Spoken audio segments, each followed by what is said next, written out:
সিগারেটটা দে। আমিও কথা মতো সিগারেটটা দিলাম।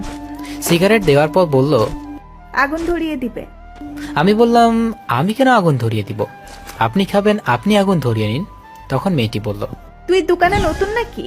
আগে তো একটা বয়স্ক লোক থাকতো। আমি নতুন হই আর পুরাতন, তাতে আপনার কি? আর আমার সিগারেটের দাম দেন। তুই আবার আমার কাছে সিগারেটের টাকাও চাস? তুই আমাকে চিনিস? আমি হলাম মাফিয়া কুইন। আমার কথায় এলাকার সব মানুষ পরিষ্কার পানি গোলা করে খায়, আর তুই আমার কাছে টাকা চাস? তোর তো অবস্থা খুব খারাপ হবে। পকেটে নাই সিগারেট খাওয়ার পয়সা, আর ডায়লগ দেখি তো মনে হয় ফুটপাতের ধনী। যত সব ফালতু মেয়ে।